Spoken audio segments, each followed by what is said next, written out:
Mas muito bem, muito bem. Continuando com as nossas aulas, com a nossa história de Israel, nós vamos ver agora o período em que o povo de Deus foi para o Egito. Na última aula nós vimos como isso aconteceu, que por causa de José, que virou governador do Egito, e a fome que se estabeleceu, depois a família de José, Jacó e todos os seus filhos, eles migram para o Egito e vão viver no Egito. A ida para o Egito se deu em torno de 1800 anos antes de Cristo. Foi o período em que eles foram para o Egito.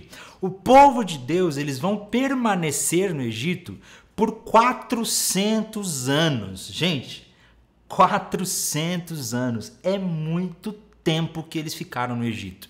É muito tempo. Para vocês terem uma ideia, o Brasil aqui tem 500 anos de história. Então, imagina 400 anos, é muito tempo, é tempo demais para uma geração, para várias gerações.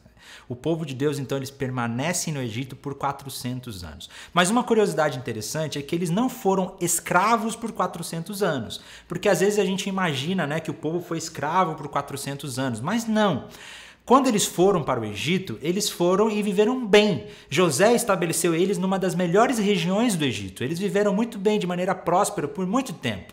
Provavelmente o povo de Deus, o povo de Israel, viveu no Egito cerca de 200 anos de uma forma muito boa e muito confortável. Eles viveram de uma forma bem, né? E 200 anos e 400 anos depois, na verdade, é muito tempo, é tempo suficiente para que o povo se esqueça de Deus. Então o povo se esqueceu, provavelmente eles se esqueceram de Deus. Eles começaram a se envolver com a cultura egípcia, a adorar os deuses egípcios. Muitas coisas mudaram nesse tempo de 400 anos, mas a partir de 200 anos que eles estavam no Egito, o Egito começou a oprimir os estrangeiros, com medo de que eles se rebelassem, né? Eles começaram a oprimir os estrangeiros, então o povo de Deus no Egito começou a ser oprimido, eles começaram a ser escravos. É importante ressaltar que essa escravidão do Egito é muito diferente da escravidão, por exemplo, que aconteceu aqui no Brasil, nos Estados Unidos, dessa escravidão dos negros, né? Era uma escravidão um pouco diferente, eles podiam ter suas casas, suas famílias, o seu dinheiro, né? Mas eles eram oprimidos, eles não tinham liberdade.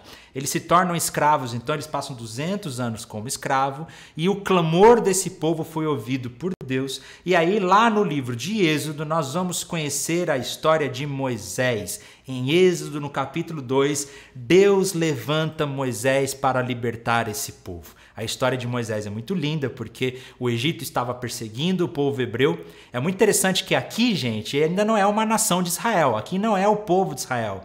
Aqui nós ainda chamamos o povo de Deus do povo hebreu, né? Depois eles serão israelitas. De lá no futuro eles serão judeus. Por enquanto é o povo hebreu, né? De língua hebraica, porque ainda não tem essa identidade de nação estabelecida. Então, perdão. Deus levanta Moisés, e Moisés ele sobrevive num cesto no rio Nilo. Ele é adotado pela família do faraó, ele é criado como um filho do faraó, mas Moisés ele percebe que seu povo estava sendo oprimido. Ele tenta resolver os problemas com as forças dos seus próprios braços e não consegue resolver o problema com as forças dos seus braços. Ele acaba matando um soldado egípcio e ele vai para o exílio, ele foge do Egito e vai viver no deserto. Ali no deserto ele se casa e ele tem uma experiência com Deus. Lá em Êxodo, no capítulo 3, nós vamos ver essa experiência de quando Deus chama Moisés através da sarça ardente, daquela árvore, do arbusto pegando fogo e que não queimava. Essa cena é maravilhosa. Deus, então, chama Moisés e diz: olha, eu escolhi você para libertar o meu povo. Moisés ele morre de medo no começo, ele dá todas as desculpas possíveis, mas Deus diz: sou eu que estou te levantando. Você não precisa de exército, você não precisa de espada, você precisa da minha palavra. O que nós precisamos é da palavra de Deus. E Deus então lhe dá uma palavra de autoridade. Moisés retorna para o Egito para libertar o seu povo. E aí nós vamos ter a história das 10 pragas. E o que foram essas 10 pragas, né? Lá no livro de Êxodo, no capítulo, a partir do versículo 7, capítulo 7, nós temos as 10 pragas de que Moisés, Deus enviou através de Moisés 10 pragas, porque o coração do faraó estava endurecido. E é muito interessante que essas pragas não foram aleatórias, né? Cada praga parecia representar um deus do Egito, né? O rio Nilo foi transformado em sangue e o rio Nilo era considerado um deus. As rãs, né?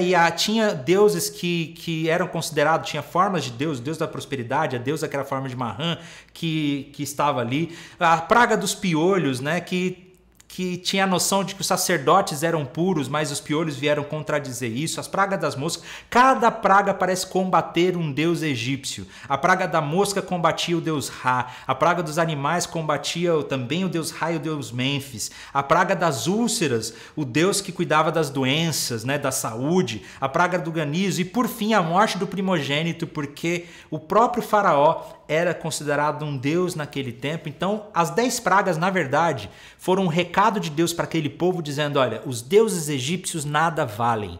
Eu sou um Deus verdadeiro, só eu sou o Deus Todo-Poderoso. Isso desbancou os deuses egípcios, desbancou o faraó. E por causa das 10 pragas, nós vamos ter a Páscoa, que foi a última praga.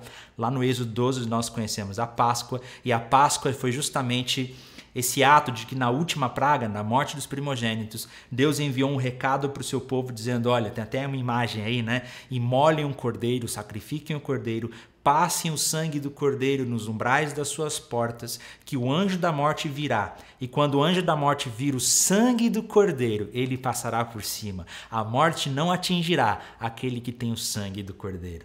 Isso é demais.